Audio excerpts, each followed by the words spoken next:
தமிழ் உறவுகள் அனைவரையும் நம்பிக்கை குரல் சேனலுக்கு அன்புடன் வரவேற்கிறோம். தொடர்ந்து நம்ம சேனலில் வேலைவாய்ப்பு பற்றி தான் பார்த்துட்ருக்கோம். ஸோ இன்றைக்கி நம்ம என்ன பார்க்க போகிறோம் அப்படின்னா, தமிழ்நாடு அரசுலேருந்து வந்திருக்கக்கூடிய ஒரு சூப்பரான வேலைவாய்ப்பை பற்றி தான் பார்க்க போகிறோம். அதாவது தமிழ்நாடு பப்ளிக் சர்வீஸ் கமிஷன் டிஎன்பிஎஸ்சிலேருந்து குரூப் 1 தேர்வுக்கான அறிவிப்பு கொடுத்துருக்காங்க. ஸோ இந்த ஜாபுக்கு யாரெல்லாம் விண்ணப்பிக்கலாம், என்னென்ன கல்வி தகுதி வேணும் அப்படிங்கிறத பார்க்கலாம். ஓகே, ஸோ இதுக்கான இன்ஸ்ட்ரக்ஷன் முதல்ல பார்த்துடலாம். ஸோ அதாவது டேட் ஆஃப் நோட்டிஃபிகேஷன் 23/6 கொடுத்துட்டாங்க. அப்ளை பண்ணக்கூடிய ஸ்டார்டிங் டேட் பார்த்தீங்க அப்படின்னா 30/6/2026 லாஸ்ட் டேட் 29/7/2026 வரைக்கும் நமக்கு கொடுத்துருக்காங்க. ஸோ அதே மாதிரி எக்ஸாமினேஷன் டேட் வந்து பார்த்திங்கன்னா 6/9/2029 காலையில் 9:30 மணிக்கு நடக்கும்னு சொல்லியிருக்காங்க.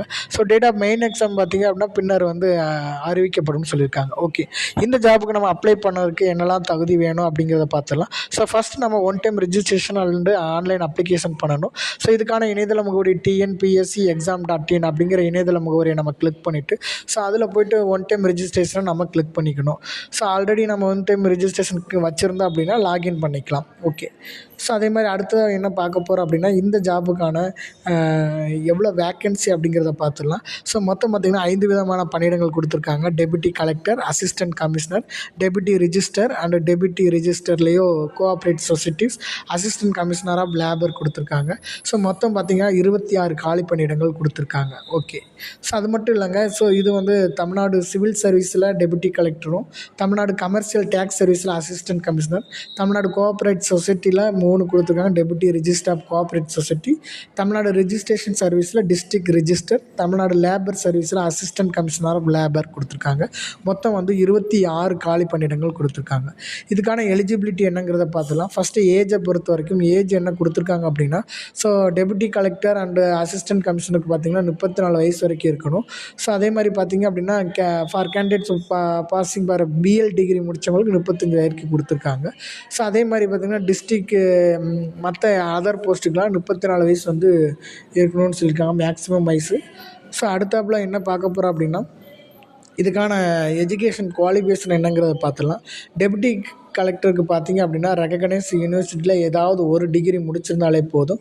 ஸோ அதை இந்த ஜாபுக்கு நம்ம அப்ளை பண்ணிக்கலாம். ஸோ அதே மாதிரி அசிஸ்டன்ட் கமிஷனருக்கும் பார்த்திங்க அப்படின்னா candidate must pass a degree of any of the university, ஏதாவது ஒரு யூனிவர்சிட்டி டிகிரி முடிச்சிருக்கணும்.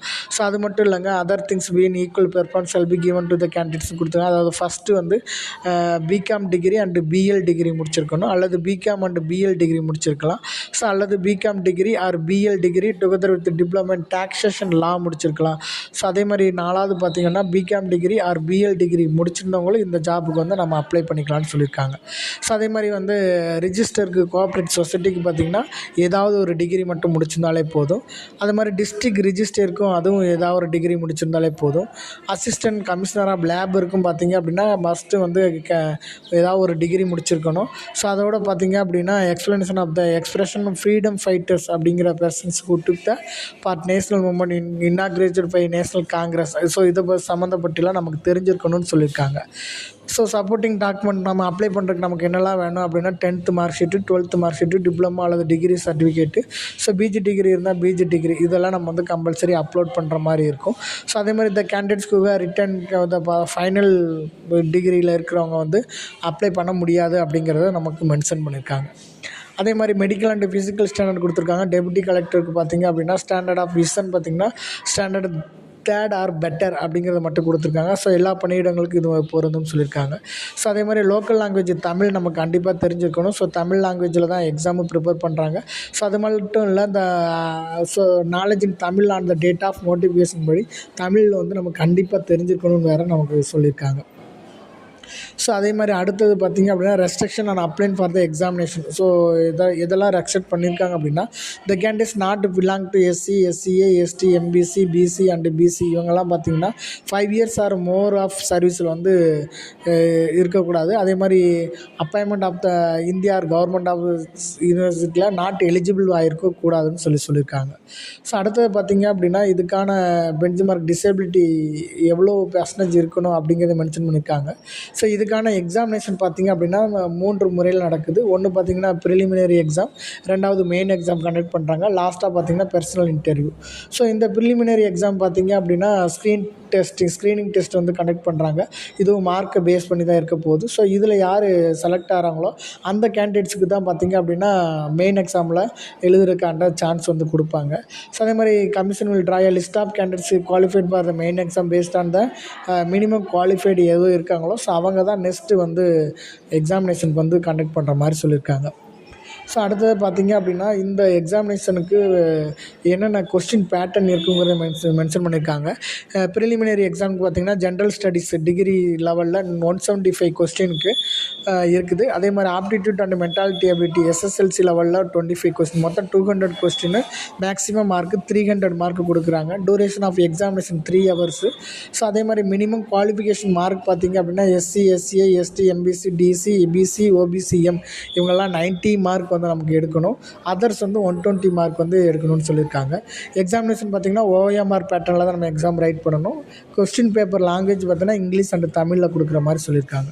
ஸோ இதில் பாஸ் பண்ணி எலிஜிபிள் ஆனவங்களுக்கு மட்டும்தான் அடுத்து மெயின் எக்ஸாமே கண்டக்ட் பண்ணுறாங்க. ஸோ இந்த மெயின் எக்ஸாம் பார்த்திங்கன்னா பார்ட் 4, பார்ட் 1 to பார்ட் 4 வரை கண்டக்ட் பண்ணுறாங்க.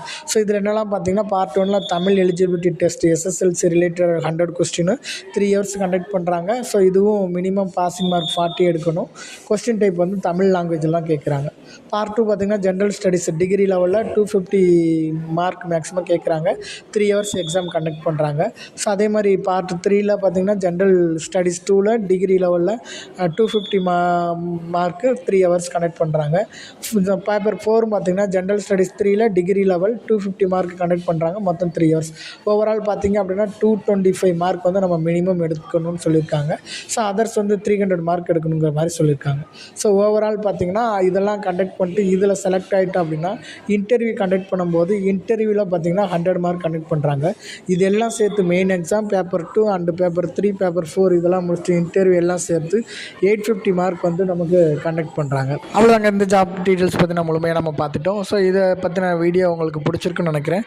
ஸோ பிடிச்சிருந்துச்சி அப்படின்னா லைக் பண்ணுங்கள், ஷேர் பண்ணுங்கள், சப்ஸ்கிரைப் பண்ணுங்கள். மீண்டும் ஒரு வீடியோவில் உங்களை சந்திக்கிறேன். நன்றி, வணக்கம்.